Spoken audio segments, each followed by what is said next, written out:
It was supposed to be a night of silence, a pause in the endless roar of war.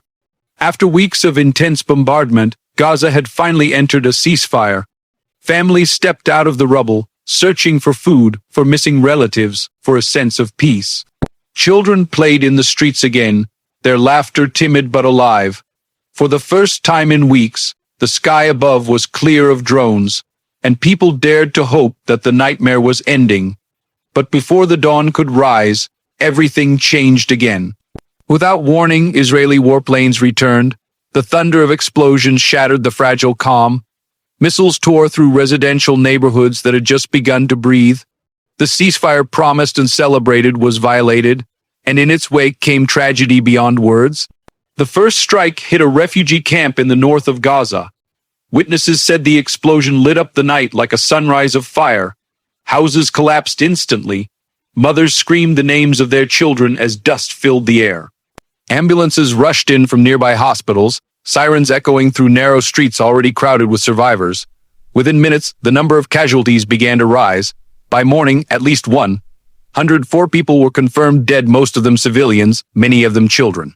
Funerals began before the sun was fully up. The smell of smoke mixed with the scent of earth and grief. Rows of bodies wrapped in white shrouds filled the courtyards of mosques. Men carried the small, still forms of children in their arms, their faces pale, eyes hollow with disbelief. The call to prayer echoed across the city, not for worship, but for farewell. There were no speeches, no banners, only silence, interrupted by sobs. Reporters on the ground described scenes too painful to broadcast. Families digging graves with bare hands because the cemeteries were full. Women clutching photos of loved ones, their voices breaking as they recited prayers. The sound of drones returned overhead, circling like vultures. Even in mourning, Gaza was not safe. According to the Gaza Health Ministry, the strikes targeted several areas at once: Rafah, Khan Younis, and parts of Gaza City. Israel claimed it was responding to a security threat. But local officials said there had been no rocket fire since the ceasefire began. The violation was clear, and the consequences devastating. In hospitals already overwhelmed, doctors worked without rest. Electricity came and went. Blood supplies were running out. Children cried in pain as nurses stitched wounds by flashlight. One medic, speaking through tears, said, "We were treating patients who thought they had survived the war. Now they are gone." International organizations condemned the attack. The United Nations called for an investigation, labeling the incident a grave breach of the ceasefire agreement. Human rights groups demanded accountability, saying the targeting of civilian areas violated international law. But for the people of Gaza, such words brought little comfort. They had heard them before, promises of justice that never came. Across the world, protests erupted. In London, Paris, New York, and Islamabad, thousands gathered, holding candles and photos of the victims. They chanted for peace, for an end to what they called a massacre disguised as defense. On social media, images of the funerals spread rapidly: fathers carrying coffins smaller than their arms, mothers collapsing beside graves. The world watched, but Gaza bled alone. In one of the most haunting moments captured on camera, a young boy stood at the edge of a mass grave, holding his brother's shoe. He said nothing, just stared, his eyes reflecting the fire still burning in the distance. That image would later go viral, a symbol of innocence lost in the crossfire of politics and power. As the day went on, Israel continued limited strikes, claiming to target militant infrastructure. But on the ground, the destruction told another story: hospitals hit, schools damaged, neighborhoods erased.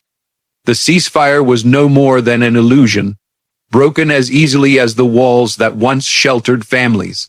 In the evening, the sky turned red again, not from sunset, but from fires still burning in the city's southern districts. Gaza's civil defense teams worked tirelessly, pulling survivors from debris. Some had spent hours trapped beneath collapsed concrete. Others were silent, their names soon to be added to the growing list of the dead. By nightfall, the death toll reached 104 confirmed killed, with over 280 injured. The majority were civilians, people who had trusted the ceasefire, believed the fighting was over, and paid with their lives. The funerals stretched late into the night, streets filled with mourners chanting verses of faith and defiance. In Gaza, even grief is an act of resistance. The following morning, satellite images showed the extent of the devastation, entire blocks reduced to ashes. The international community called for restraint, but on the ground, restraint meant nothing when homes were gone, when families had been erased. Journalists described the mood as one of despair mixed with defiance. "They want to break our spirit," one resident said, standing beside the ruins of his house, "but as long as we bury our dead with dignity, we are not broken." His words echoed through the narrow streets, carried by the wind across the rubble. In Israel, government officials defended their actions, saying intelligence reports indicated a threat from armed groups within Gaza. Yet many analysts questioned the timing. Why strike during a ceasefire? Why target areas known to be filled with civilians? No clear answers came. Meanwhile, in the hospitals, the cries of the wounded filled the halls. Doctors appealed for aid, saying the blockade made it nearly impossible to replenish medical supplies. Children clung to their mothers, some unaware that their fathers would never return.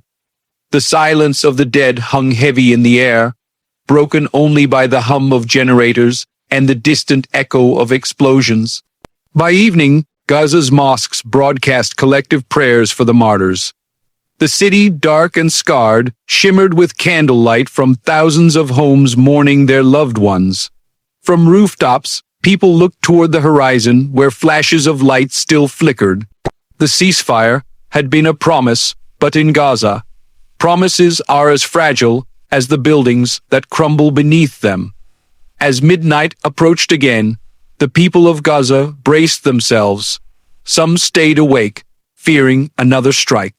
Others, exhausted from grief, fell asleep to the distant sound of drones. The air was heavy with the scent of smoke and sorrow. In the streets, shoes, toys, and broken glass marked the places where life had ended hours earlier. International news networks broadcast the aftermath, lines of coffins, families wailing, paramedics collapsing from exhaustion. The world watched, commented, debated. But for those in Gaza, there was no debate. There was only the unbearable reality that peace had once again been betrayed, and so the funerals continued. Hundreds walked together under the blazing sun, carrying the dead toward freshly dug graves. Children marched beside them, holding flags, whispering prayers. For every body lowered into the ground, another promise was broken, another memory buried. Gaza's skyline stood in ruins once more, its people tired, its land scarred, its hope fragile but unbroken. Because even after the bombs, even after the betrayals, the people of Gaza still whisper the same words each morning: "We will live." And in those words lies their defiance, their faith, and the story of a people who refuse to disappear even when the world turns away.